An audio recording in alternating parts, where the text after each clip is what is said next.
You think you can afford to act cocky just because you somehow managed to break through the tournament's protection spell? The noble says. You have no idea who you're dealing with, boy. Being eliminated from the mage tournament will be the least of your worries when I'm done with you. Kill the noble and we're done with it. Tell him to get out of here and to leave the slave with us. So we're supposed to kill the noble in the situation. So we're gonna kill the noble. Instead of replying to the noble, I calmly take the crossbow out of my backpack. I polish it up a bit, then I start loading it. What's this supposed to be? The noble says as he gets up from the ground. Some sort of threat? You're not going to kill me, boy. You don't have the guts for it. You're just a little troublemaker. That's all you are. Do you want me to tell you what we do to troublemakers in Varathia? Not really, answered the noble as I shoot him in the head with a crossbow bolt. The man dies before he even hits the ground. As he falls, all the townsfolk who are walking down the street until now are stopping to look at him with a terrified look in their eyes. As I put the crossbow in my back, I hear a sound of hands slowly clapping behind me. Marvelous, says Aiden. You have my sincerest congratulations, Barry, on a job well done. He smiles. Now then, Aiden says, if you don't mind me asking, what is your plan for saving the other thousands of slaves in the city? See, that's the exact same thing I'm saying. I beg your pardon, I say. Surely you must have realized that this isn't the only slave in Varathia, Aiden says. There are 1,000 more just like this girl who are living through hell as we speak. Who can even be sure that they'll make it through the day alive? Are you going to save them too, Barry? Aiden smiles wildly. Unless, of course, you only plan on saving the ones that cross your path, so you can pat yourself on the back and pretend that you made a difference. Yes, that's the exact same thing I am saying. That's so cool. I love the fact that he bought that up. I really like that fact that he actually bought that point up that I just was saying. So this is technically a meaningless choice, so we don't really have to pick anything from the guide, so I can pick on my own. So I'm gonna have some fun with it. Let's see. Yes, I'm going to save them all, which is retarded. That's some anime main character bullshit. Do I look like a mage to you? Why don't you save them all if you care so much? He does not, so there's no point in saying that. Should I just ignore everyone who needs help because I can't save the whole world? That is a really good point. Not gonna lie, that is a really good point. I personally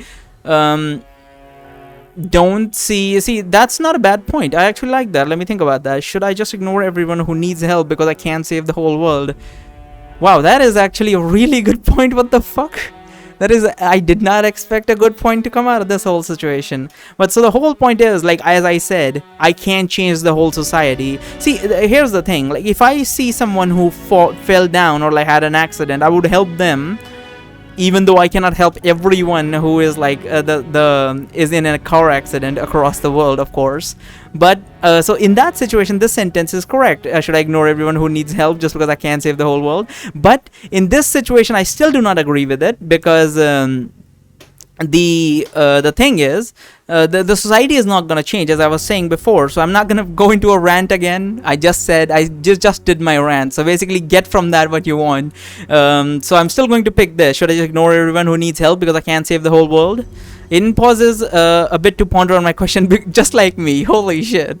Well, if you put it like that, well, then I suppose you shouldn't. Aiden says, very well then. I believe that my job here is done, so I'll take my leave. Aiden raises himself in the air and he prepares to teleport out of the city. Well, there's one last thing I should tell you before I go, the Stillwater says, as he turns to Darren and Kate. The spell I cast just now on Barry was an area of effect spell, not a targeted one. That means that it affects the whole area around me, not just him. So the two of you have been given the same gift as your friend. The effect of my spell lasts indefinitely, so the power is yours to use as you please from this day onwards. With this said and done, I bid you farewell. Aiden then snaps his fingers and he immediately disappears without a trace. Sir, the slave girl says as she pulls on my sleeve softly. Excuse me, sir. As I turn around, the girl takes a bow. I thought she grabbed a bow and tried to kill me or something. And then she introduces herself. My name is Ella, she says, but most of my masters simply call me slave girl. I know I'm I may not look like much, but if you will have me, I vow to serve you to the best of my ability until the day I die. Just give me my first order and our contract will be complete. Sure thing, I guess you can start by shining my boots. They're a little dirty. What the fuck? Seriously? Wait, I didn't mean to become your new master. I only meant to set you free. I don't think that's gonna work. That's very stupid for someone to actually even say that. Because the whole point is that we don't... the whole point is that if we set her free, she's basically dead. She has no way to work and earn. She's going to be captured again and become a slave to someone else or killed. Okay, how about coming with us to Rose's house for the time being? We're gonna do that. As you wish, Master, Ella says. Barry, Kate says, you can't just make decisions like this without asking Rose first. She's already agreed to letting us all stay in her house. Don't you think?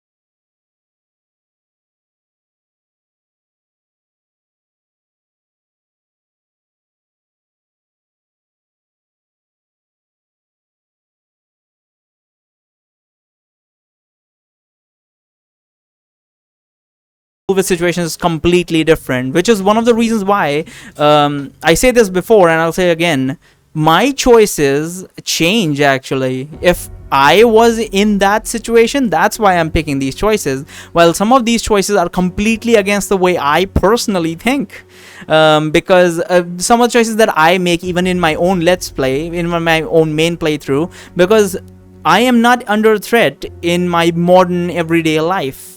However, if I were in Barry's situation, I would be. So choices obviously change. So where were we? Yeah, he says, sure, come over here, and we'll have a look. As Ella goes to get healed, Rose pulls me and Kate aside to have a little private conversation with us. Okay, listen up, Rose whispers to us. I don't want anyone getting any ideas of telling that poor girl that you're setting her free or anything of the sort. I'm looking at you, Barry. What? I don't want anyone getting any ideas of telling the poor girl you're setting her free. Why would it be so bad to make her understand that she's free to do whatever she likes from now on, I asked. So why would you ask that? The whole reason I picked this choice is because I already know what the reason is. Why would you ask that? Rose sighs. Even if the girl understands your true intentions, how would you expect her to do once she's free? Rose says. She has no home to go to. This is exactly what I'm saying. This game sucks sometimes. Why would you tell me that? I picked that choice because I realized that on my own. Stop fucking spoon feeding me. No family, no friends, no possession. To make matters worse, everyone knows that she has been a slave until recently. Even if she somehow managed to find a place to work somewhere, no one would bat an eye if someone were to kidnap her and make her into a slave again. At most, you'd be giving her a small taste of freedom, which would be ripped away from her a few days afterwards. You're telling us all of this, then I suppose you have an idea what we can do with her. I say, I do, Rose says, smiling. I'm going to hire her as a maid at my house. I've always been a bit worried about leaving my two siblings alone whenever I went away for a long while, so I usually asked my ex-husband to check upon them every now and then. But if I had a maid to take care of them, I would have been much more relieved. Aren't you worried about leaving your little brother and sister home alone with a person you barely know? Kate asks. Taking into account the harsh training that slaves get these days, I very much doubt that Ella would ever do anything to harm the children. Rose says, it will also be a while until I leave again on such a long journey away from home, so I'll have plenty of time to get to know her and to learn what kind of person she is. Rose pauses. Besides, she says, Darren and Aiden both made me realize that I haven't been completely honest with myself until now regarding the way slaves get treated in our society. What Aiden said was completely true. I really have been turning a blind eye to this whole situation because it's more convenient that way. I have no excuse. Even if I can't change the way our society works, I can still try to help where I can. Seeing Barry tackle the problem so directly in front of my eyes gave me the courage to finally start doing something about it myself. And for now, the way I can help is to provide a home and a sense of purpose to this poor, unfortunate girl. Okay, you're all patched up now, Darren tells Ella. Thank you, sir, the girl says. Now that all her bruises are gone and I get to look at her face, I suddenly realize that Ella could very well give Rose a run for her money in a beauty contest, even though her messy black hair and the tattered rag she's wearing aren't doing her any favors.